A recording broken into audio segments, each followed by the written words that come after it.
Bienvenidos a este otro tramo de La Picota, ahora en el que nos sumergimos en el análisis de la actualidad con los asuntos que hoy traemos a colación en esta mesa de diálogo. Hoy están con nosotros nuestros picoteros en este lunes. Juan Viera, ¿cómo está? Buenas noches. ¿Qué hay? Hola, buenas ¿Qué tal? noches. Pues bien, estupendamente, disfrutando de las buenas temperaturas que parece ser que... Previas a lo que viene y a lo que llega, ¿no? Pero vamos, bien, estupendamente. El viernes 40 grados. A partir del jueves, es decir, ya el viernes ya están con 40 grados, se supone, o al menos la predicción de la Agencia Estatal de Meteorología nos dice que el sábado tendremos 41 y el domingo 40 grados. Así que váyanse preparando porque son temperaturas muy altas para este mes de mayo. Y no digo nada con lo que queda de aquí a septiembre. Rosalú Fernández, ¿cómo está? Buenas noches. Hola, buenas noches. ¿Qué tal? Bien. Qué bien, bien, bien. Aquí deseando las buenas temperaturas, el buen tiempo para poder estar en la calle y disfrutar del verano que se nos está adelantando un poquito. Porque aquí ya primavera no hay. Sí, no, pero tuvimos verdad, nuestros 20 minutos de primavera esto y para poco las más. Actividades estas que están previstas para este fin de semana que viene del Emérita Lúdica y esas cosas, yo creo que es muy favorecedor para que la gente esté en la calle disfrutando de una diversión que hace tiempo que no podemos disfrutar tan alegremente. Cierto, la primera edición ya sin mascarillas, sin restricciones de Emérita Lúdica que se va a celebrar. Precisamente estamos viendo imágenes de la gladiatura, de las 600 entradas que se han puesto a la venta, ya están totalmente vendidas. Así que si quería asistir va a ser ya imposible. Es la única actividad que cuesta dinero, el resto son todas gratuitas, más de 90 actividades las que se han programado para esta edición de Emérita Lúdica, una edición especial en la que va a pasar la inspección de los técnicos de la Consejería de Cultura de la Junta de Extremadura para seguir tramitando el expediente de fiesta de interés turístico regional que esperamos se resuelva favorablemente y ya el año que viene pueda ser declarada como tal. Va a ser una gran fiesta de la recreación romana que va a contar además con 21 asociaciones recreacionistas, 16 de ellas foráneas, y de esas 16, 3 extranjeras, 2 de Italia y una del Reino Unido. Así que va a ser una edición fantástica para disfrutar. Eso sí, como veo ahí los trajes que tenemos de esta representación del templo de Diana, pues lo mejor es vestirse de romano con poquita ropa. Sí, la verdad porque que sí. Vamos a sudar. Sí, va a hacer un poquito de calor. O sea, los que vayan a la gladiatura lo que tienen que llevarse es un protector solar porque van a coger color. Sí, sí, totalmente. Bueno, por cierto, Juan, este fin de semana habéis tenido vosotros, bueno, tú has participado como una parte más de unas cuantas de formaciones políticas en un referéndum que nos ha llamado la atención entre monarquía y república. Sí, bueno, la Asamblea Nacional Republicana organizó el referéndum, ya hace ya unos meses que se organizó, el 14 de mayo, y bueno, aquí en Extremadura se pusieron mesas en varias localidades, no en todas, relativamente en pocas localidades, 7 o 8 localidades, y bueno, la votación la verdad es que tampoco ha votado mucha gente, pero bueno, el núcleo del trabajo está ahí y la cuestión es seguir adelante con ese proyecto, ¿no? Aquí en Extremadura se constituyó hace un año ya el Movimiento Republicano Extremeño y la idea es seguir dando pie, dando fuerza e impulsando ese movimiento de cara al interés y a la lucha por la República, ¿no? Bueno, es curioso ante una monarquía que lo que nos ofrece, pues todos lo conocemos, ¿no? Digo que este fin de semana habéis tenido ese referéndum y el fin de semana que viene ha anunciado el rey Juan Carlos Emérito su llegada a España, a San Censo, el fin de semana, después de 2 años de estar, no exiliado, pero sí fuera de España, porque exiliado no está, evidentemente. Sí, además que, bueno, hoy día cada vez más se ve claramente como la monarquía es el vértice, es la estructura que da vida a todo el proceso de corrupción que hay en este país, ¿no? Y al comportamiento de la burguesía, la oligarquía española en cuanto a la explotación y el saqueo que se está realizando Bueno, y en concreto Juan, a Extremadura. No te cebes, que no tienes a nadie que te diga lo contrario. Y en concreto en Extremadura, pero bueno, no te cebes, Bueno, es un comentario, ¿no? Sí, en cualquier caso, no, esta no es parte de hoy de nuestra programación de lo que vamos a opinar. Hoy sí vamos a hablar de otras cuestiones, como por ejemplo el hecho de las elecciones, los próximos comicios autonómicos, pese a que en las formaciones con representación parlamentaria en la Cámara Autonómica aún no se han registrado movimientos de cara a las próximas elecciones, salvo en el PSOE, en el que sí se volverá a presentar Guillermo Fernández Vara, es el único candidato por ahora designado. Sí se están produciendo en otros partidos que no tienen representación en esta legislatura, como es el caso, por ejemplo, de los regionalistas, auspiciados por el aliento que le insufló Teruel Existe a los movimientos locales, ya se están posicionando en torno a una coalición en nuestra comunidad. Ejemplo de ello han sido las declaraciones del presidente de la formación Juntos por Extremadura, Raúl González, quien ha asegurado este domingo que se está formando una coalición entre los partidos extremeños, Extremadura Unida, Cáceres Viva y Cacereños por Cáceres, y que a su juicio, dice, está orquestada por Más País, una coalición de la que ellos fueron invitados pero se salieron. Tal y como he comentado precisamente en esta editorial, todo parece indicar que, salvo estos movimientos que se están dando ahora, hasta el inicio del curso político próximo, es decir, el próximo mes de septiembre, no se van a mover, yo creo que, fichas en el tablero político para los próximos comicios, para conocer los candidatos tanto a nivel regional como a nivel local en el caso de Mérida. Rosa, ¿o tú sabes algo más? No, yo lo único que, si me permitís introducir un término, el término ruralistas. Creo que aquí hay muchos ruralistas que están utilizando este tipo de descontento que entiendo que exista en otras regiones, pero no entiendo que exista tanto en la extremeña, porque no hay tanta Extremadura vaciada, lo que hay es mucha población envejecida en muchos sitios de Extremadura, sobre todo lo que es el norte de Cáceres, es uno de los sitios donde hay más dispersión poblacional, y aparte de eso, donde la mayor parte de las personas, de los habitantes que residen en cada municipio son personas de mayores edades, pero yo creo que aquí gozamos de muy buenas comunicaciones entre los distintos pueblos, la mayor parte son buenas carreteras, habrá excepciones, ¿no? Pero en la mayor parte gozamos de buenas carreteras, lo cual nos permite una buena conexión entre los municipios, los distintos municipios y las distintas zonas. En la zona de Badajoz, es la que más población tiene, pero también tiene los núcleos urbanos mayores, son más grandes, entonces ahí no entraría, no da cabida para el posicionamiento que traen ellos, ¿no? Que son casi un partido atrapalotodo, que se está quedando con todos los desconformismos que escucha de aquí y de allí, y son todos los que abanderan, pero son de inconformismos que no son como tales, porque no son dependientes de realmente de algo que se pueda gestionar directamente desde la comunidad autónoma, y creo que pueden caer más en un casi nacionalismo que más en un ruralismo o en un regionalismo, porque no llegan, si tú crees, Rosa, no que llegan pueden a tanto. recoger ese voto de cabreo al que tú Sí, aludes. yo creo que es un voto de cabreo en todo caso, pero por eso les llamo ruralistas, porque entiendo que en Castilla y León, que están núcleos abandonados, poblaciones de una persona o de ninguna, la zona de Galicia con las aldeas totalmente abandonadas, sitios así, sí entendería que hablaran de la España vaciada, pero es que no entiendo que en Extremadura se ya hable de la Extremadura vaciada, como dicen ellos, cuando yo no tengo esa percepción. Y yo creo que no soy la única que la tiene.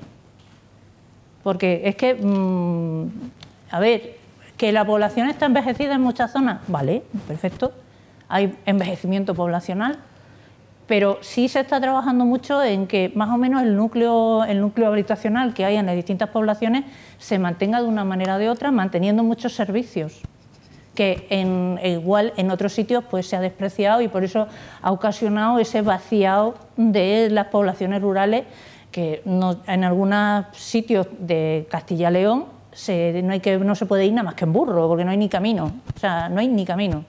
Pero aquí, que hay carreteras o caminos que están aceptables y que están transitables, yo no entiendo que estas personas quieran decir que en Extremadura hay un déficit tan enorme de población como para sugerir que se está vaciando. Juan. Bueno, yo creo que el proceso histórico que ha sufrido Extremadura desde hace muchos años es un proceso en el cual ha sufrido un empobrecimiento general. Aquí en Extremadura se nos ha utilizado como fuente de mano de obra para la emigración y surtir procesos industriales en el País Vasco, Cataluña, Madrid, etcétera, por un lado, y por otro lado como fuente de materias primas. Este proceso de opresión hacia Extremadura, los partidos políticos de carácter nacional como el PSOE y el PP, pues lo han mantenido a lo largo de los años, subordinándose a los gobiernos de Madrid, que en definitiva han servido los intereses de estos grandes poderes económicos que controlan la economía. Esto ha producido un desencanto y sigue produciendo un desencanto, dando origen, pues, entre otras cuestiones, a los partidos regionalistas, dando opción también revitalizando, ¿no, Juan? Porque los partidos regionalistas vienen bueno, desde el año 79. Además, en la primera legislatura, en la primera legislatura autonómica tenían una fuerte implantación. Extremadura Unida, precisamente, ya existía. Pero tuvieron una fuerte implantación. Todo este proceso no es de un año para otro, sino viene ya de atrás, de hace muchos años, ¿no?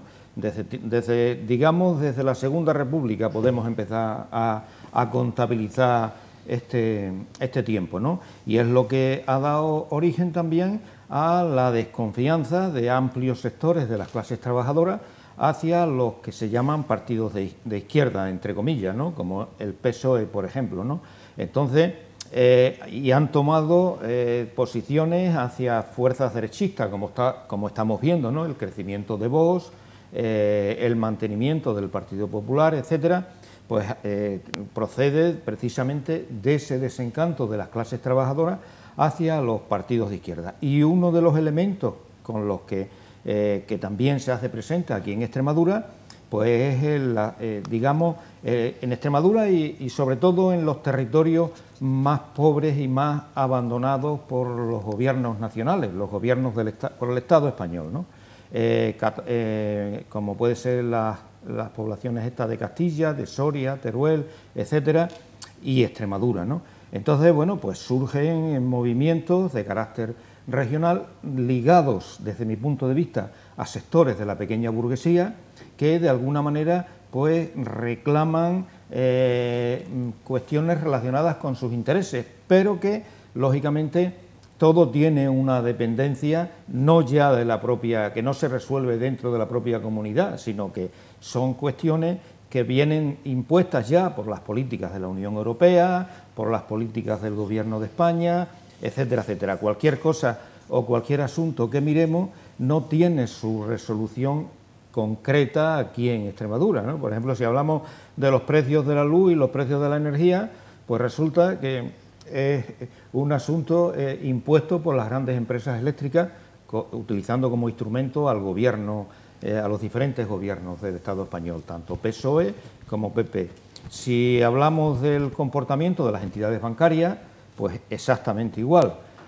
O sea que la mayoría de las cuestiones son cuestiones que tienen una resolución o una solución en unos niveles superiores al nivel autonómico, pero que se manifiestan, esos problemas se manifiestan aquí en concreto. No es lógico que Extremadura pierda en un año 5.000 personas, 5.000 personas que se tienen que marchar fuera de Extremadura, emigrar a buscar empleo, ¿no? Entonces, queramos o no, Extremadura está sufriendo un proceso de saqueo, que lo estamos viendo en el caso de las producciones agrícolas y ganaderas, con los precios de los productos agrícolas, y por un lado los precios de los insumos, que son elevadísimos, ¿no? Entonces se está produciendo un saqueo a todos los niveles que repercute y que da fuerza a que surjan este tipo de organizaciones.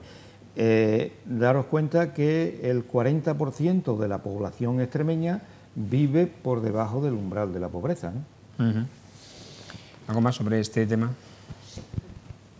Habría muchísimo que decir sobre este tema. Por eso yo pienso que Que por eso yo creo que es que yo les llamo ruralistas precisamente por eso, porque yo creo que es que no utilizan realmente los recursos.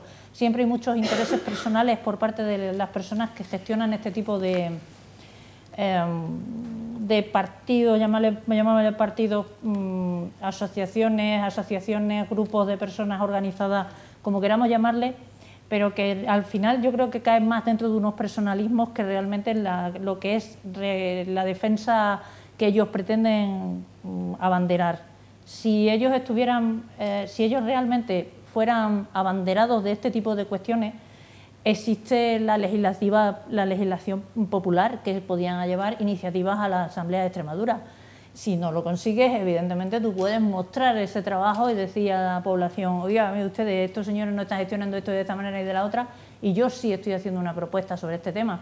Pero por eso no creo en este tipo de movimientos, porque creo que hay más un movimiento de una persona que querrá, o una persona o un grupo de personas que quieren cosas que de otra manera no tendrían ningún tipo de proyección, y es un instrumento para conseguirlo, pero no porque realmente crean en que pueda hacerse esto, porque bienvenidos a reconocer que en Extremadura hay campo.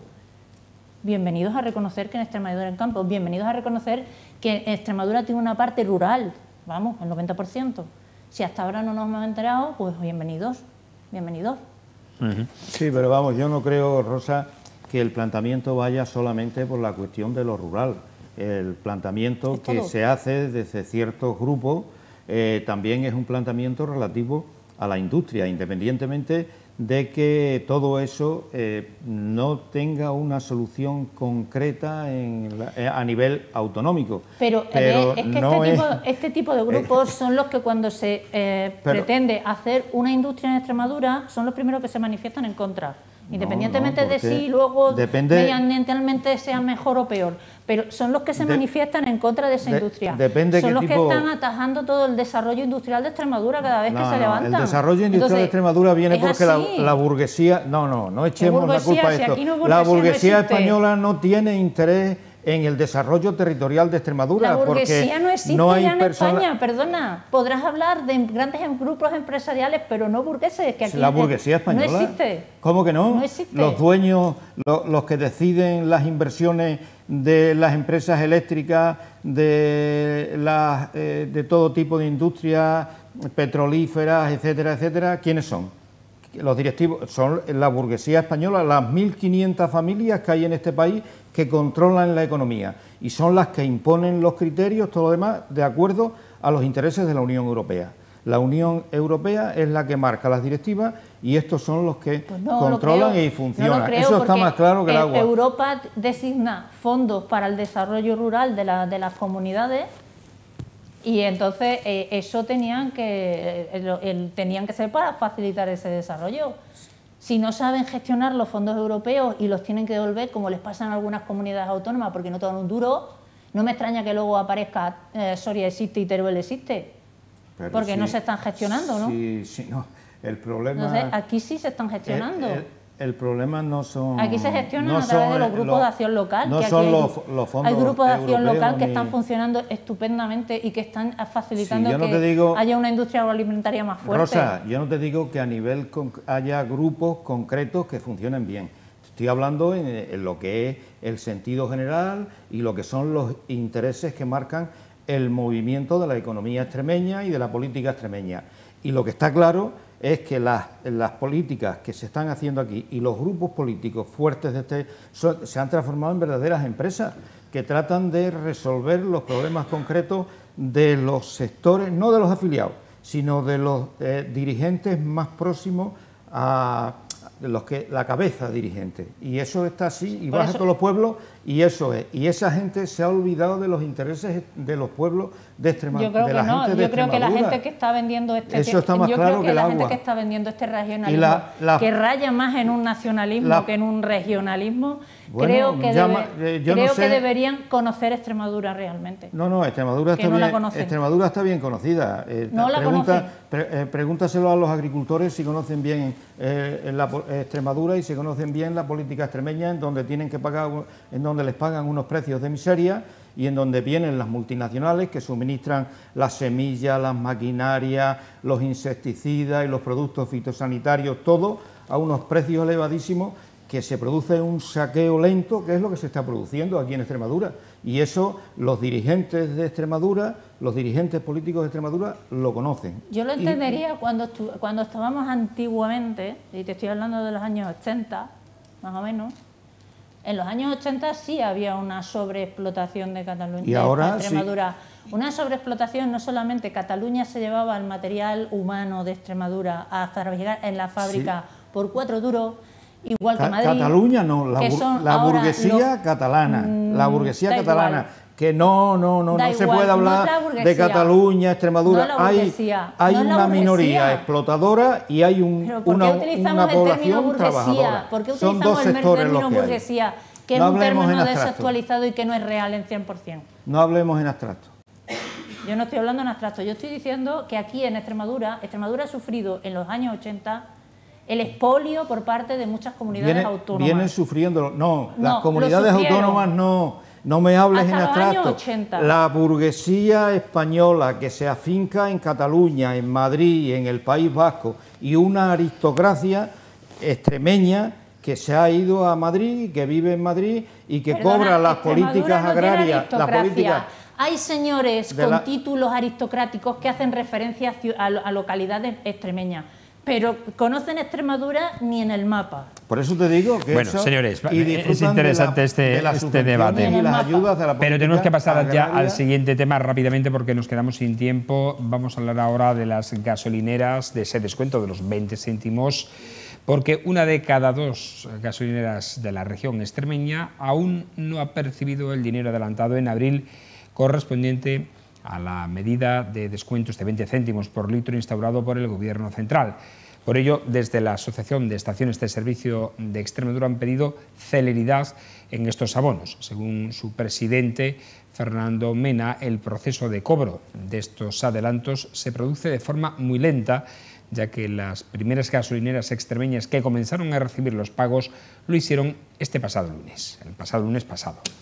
Durante toda la semana, por tanto, han percibido estos abonos la mitad de las 400 estaciones que hay en la región, pero el resto ha señalado que se están poniendo ya nerviosas, pues estos adelantos comenzaron a darse a principios del mes de abril y ha transcurrido ya la mitad de mayo. Este dinero no recibido lo tienen que adelantar las propias empresas, en muchos casos pequeñas empresas, con sus propios fondos, y dada precisamente la actual coyuntura de precios altos, pues supone un desembolso grande. Juan, ¿conoces a alguien que esté en esta circunstancia? Sí, bueno, yo sí he escuchado a los dueños de las gasolineras y tal quejarse por la cuestión esta de que no reciben a tiempo las ayudas del gobierno y todo lo demás, ¿no? Pero yo creo que si el gobierno se comprometió a pagar los 20 céntimos eso, pues lo que tiene que hacer es pagarlos cuanto antes para evitar este tipo de problemas, ¿no? Pero lo que los propietarios de las gasolineras están sufriendo este problema, pero quien realmente sufre el problema somos los ciudadanos y especialmente la mayoría de la población que tiene que hacer uso de su coche y que tiene que hacer uso que tiene que desplazarse por las circunstancias de la vida, ¿no? Por trabajo, etcétera, etcétera, ¿no?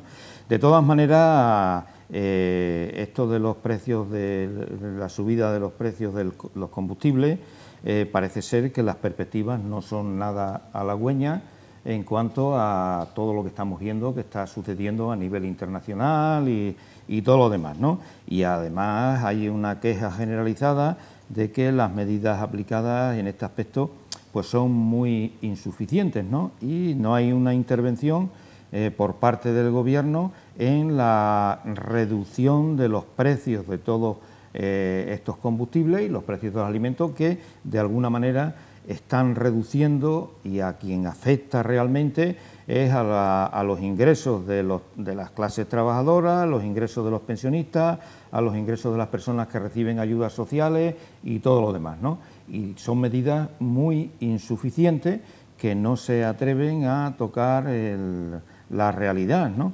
a coger el toro por los cuernos, como se suele decir, ¿no? Porque aquí Cepsa, Repsol, las grandes empresas de combustible, pues funcionan como les da la gana y suben y bajan y se burlan del gobierno porque realmente mandan más que el gobierno, ¿no? Entonces, bueno, pues aquí habría que tomar el toro por los cuernos y indudablemente las medidas pues ya las conocemos que existían en su momento. La nacionalización de todas estas empresas de combustible controladas por el Estado y puestas al servicio de los ciudadanos, que sabemos que con los problemas que hay el combustible tiene que valer más. Yo no te digo que no, pero lo que no puede ser es que actualmente, por lo que observamos, la manipulación que hay de los precios es impresionante por parte de las tres grandes empresas, especialmente Cepsa, Repsol y la BP. La British Petroleum. La BP, esa. Rosa. Yo creo que somos crudo dependientes directamente. Nos hemos hecho muy dependientes de todo lo que viene en torno a la explotación del petróleo en todas sus variaciones, tanto en gas natural, petróleo, todo eso, los derivados, todo eso. Y ahora se nos están viendo las posturas. Sí, no se cambió el modelo energético ni se ha hecho una transición de modelo energético, se está intentando ahora, de unos años acá, se está intentando hacer una transición energética a ser menos dependientes del petróleo, pero hay muy poca reacción a eso y se está haciendo más lento de lo que se debería. El mayor problema que hay, yo creo que es que el petróleo no va a bajar de precio, incluso por un lado no va a bajar de precio, por otro lado las bajadas del precio que tiene el petróleo, la compra del barril de petróleo no se repercuten nunca en lo que es el diario de la gasolina o el gasoil que se tarda mucho quiere. en repercutirse, sí. Esas bajadas no se repercuten nunca se llegan a repercutir. En el caso de que se repercutan es muy poco lo que baja, con lo cual prácticamente no nos enteramos. La tendencia va a ser a que siga subiendo, puesto que tenemos que tener en cuenta de que el crudo y el petróleo son unos bienes que tienen una duración limitada, hay una cantidad limitada de este tipo de recursos y va a llegar un momento en que se van a convertir en un bien muy escaso. Entonces, su producción se va reduciendo cada vez más y al reducir su producción, evidentemente, cada vez va a haber menos disponibilidad de acceso tanto al petróleo como a sus derivados, de la manera que sea. Y eso pues, es perjudicial para la población, puesto que esta subida del petróleo se repercute en todos los productos que hay en el mercado y lo pagamos, siempre, como yo digo siempre, varias veces, por lo menos dos. Estamos viendo unos recursos de unas imágenes que están grabadas hace ya algunos meses y veía el halagüeño precio de 1,11. Sí. Y el problema... Nos acordamos de aquellos precios. Si algo positivo, no lo vamos a ver. Si algo positivo, no, esto no lo vamos a poner Ni lo vamos mucho a ver. tiempo. Y el Digo, problema... perdona, Juan, si algo positivo creo que puede tener esto, que no lo tiene, evidentemente, porque nos daña la economía particular y de las empresas, es que a lo mejor propicia que se avance un poquito más en otras fuentes de energía, modelo energético. En la crisis del 73 del petróleo hizo que los coches, aquí en Europa no se notó tanto, pero sí mucho más en Estados Unidos, que eran motores muy grandes, de mucho consumo y tal, cambiase totalmente el modelo por el coche japonés pequeñito, de motor más pequeño y de menor consumo. Yo creo que esta crisis energética que estamos viviendo va a acelerar ese modelo, ese cambio al modelo que se preveía, creo que para dentro del 2040 en la Unión Europea, ¿no? Sí. 2000, Sí, pero... pues que se puede adelantar. Yo lo adelantaría al 30. Lo que pasa es que efectivamente mientras tanto nos va a costar aquí una pasta. Pero el problema es que la situación sigue exactamente la misma, porque ¿quiénes son las empresas que están procediendo a la instalación de energías renovables? Las multinacionales, Iberdrola, Endesa y tal, y el control energético pues sigue siendo el mismo. Y la prueba la tenemos aquí en Extremadura. ¿Qué beneficio estamos sacando los extremeños de la enorme instalación de placas solares que se está llevando a cabo ahora en el territorio de la comunidad? Ninguna, porque los precios... La misma que de la nuclear. Pues los precios... No, yo no voy a hablar de nuclear. Exactamente, la yo misma, no voy a hablar... porque la de la nuclear, pero Rosa, los impuestos se pagan fuera. Que no voy a hablar, que no te voy a hablar de la nuclear, lo que te voy a hablar es del engañabobo que nos están metiendo con las energías renovables. Mientras estemos en el modelo del sistema capitalista, las cosas seguirán exactamente igual, porque las multinacionales que controlan las energías renovables son las mismas. Aquí en Extremadura, que se está llevando a cabo una enorme ocupación del territorio extremeño con la instalación de placas solares para energía fotovoltaica, para también energía eólica, los postes esos, etcétera.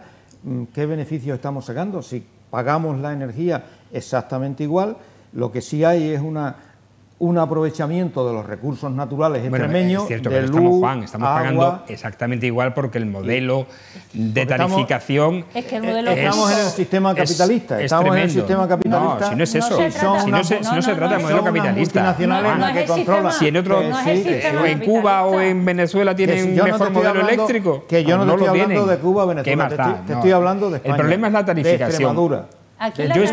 Yo espero que con la aprobación del tema del gas, ahora dice que sí se van a notar esas empresas son las que controlan. Pero eso tiene que ver con el capitalismo. Mira, y ya ahora, está, como que no es sistema totalmente. capitalista. Ahora con el tema del gas es cuando ha habido mucha gente que ha abierto los ojos y se ha dado cuenta de que la tarificación que hay de la electricidad en España es la misma que hay en Francia, en Alemania, todos los países de Europa. Hasta ahora no se ha dado cuenta la gente de que no es problema del gobierno, sino que viene condicionado por una directiva europea de la que te Unión obliga Europea, a hacer que es una organización al sistema del capital. Fijaros, Juan, que la organización que funciona, la llamada excepcionalidad ibérica, de los grandes capitales, ahora posiblemente se exporta al resto de Europa. Exactamente, sí, sí. Esto que se ha conseguido entre España y Portugal de la excepción ibérica se va a exportar al resto de Europa. Vamos a ver. Si funciona, se va a exportar al resto de Europa. Vamos a ver lo que pasa. No, en fin, sí, se va a exportar. Vamos a tener paciencia. Veremos en qué queda esto. En cualquier caso, yo creo que la única solución a este tema es que en nuestras casas tengamos plaquitas fotovoltaicas. Exactamente. El autoconsumo yo creo que es la solución a esto. Sí. El autoconsumo. Coches eléctricos, pero evidentemente para eso hay que adecuar todas las viviendas y tener autoconsumo en las viviendas. No solamente eso, sino que las compañías petroleras se preocuparon mucho de hacer una instalación de distintas gasolineras, las gasolineras a lo largo de todas las carreteras. Ahora es necesario que esas gasolineras tengan un sistema mixto que permita que tú puedas repostar no solamente gasolina, sino también que puedas repostar energía para tu vehículo eléctrico o híbrido, ¿no? Que tú puedas utilizarlo para ambos recursos, porque actualmente no hay una red, porque no les interesa, porque esto al final son siempre intereses, no interesa de momento que exista esa red para mejorar las comunicaciones con vehículos eléctricos. Si fuera así, se haría el cambio muchísimo más rápido, porque tienes más facilidad para recargar en el camino. Esperemos que ese modelo ya se avance. Que pronto lo colocan en el momento que vean que eso les produce un beneficio y un interés económico. Tardan 2 días en hacerlo. El beneficio lo tienen ahora mismo con el precio que tienen el gasoil y la gasolina, por eso no están favoreciendo, porque son los primeros que siempre han frenado el que se investigue y que se saquen nuevas cosas en torno a otro tipo de recursos naturales. Hay un movimiento tremendo ahora por la batalla por el litio, para las baterías eléctricas, y están dispuestos a despedazar lo que haga falta. O sea que en el momento que ven un interés y un beneficio económico, esas grandes multinacionales hacen lo que sea. Está más claro que el agua. Nos vamos, señores, no hay tiempo para más. Agradecer a nuestros picoteros, como siempre, su protección y su opinión. Gracias, Rosa, que pases una buena y poco calurosa semana. Eso va a ser más difícil. Pero bueno, es que ya el calor, eso ya es bueno, es alegría. A ti te gusta, a ti te gusta. A mí me gusta el calor, a mí me gusta, pero en su debido tiempo, ¿no? Cuando sea verano. Todo tiene su compensación, ya tendremos el agua, la piscina para bañarnos, ¿no? Lo que pasa es que aún falta todavía, para que se abran. Pues, este año seguro que lo adelantamos. Además, cambia la luz totalmente, se ve todo de otra forma. Pues fíjate, yo pienso mucho en los niños, en los pobres, los que están en los colegios y tal, sin aire acondicionado, como les pille estas temperaturas vamos a tener que hacer... Bueno, todavía está activo, por cierto, el decreto aquel, ¿os acordáis? Hace unos años, cuando hubo esa ola de calor y se tuvo que suspender las clases. Pues creo que está todavía activo y que se tendrá que volver a él en el caso de que siga esta tendencia sostenida de altas temperaturas. Bueno, gracias, Juan. Si hubiera estado bien preparado todo el tema con la pandemia de las clases a distancia con los niños, en época veraniega, cuando el calor sea asfixiante, se podría retomar ese modelo pues para facilitar que los niños no tengan que asistir a las clases cuando hay unas temperaturas tan altas que puedan poner en riesgo la salud de los niños. Señores, mañana les contamos más y hablamos más, analizamos más y le damos más opinión en esta mesa de diálogo aquí en La Picota, en torno a las 10 menos 25 de la noche. Recuerden que mientras tanto también nos pueden ver en la TDT, pero también en las redes sociales, en Facebook, Twitter, YouTube, Instagram y Twitch, y también en la página web de televisionextremeña.com, ahí mismo donde están. Hasta mañana, buenas noches y sean felices.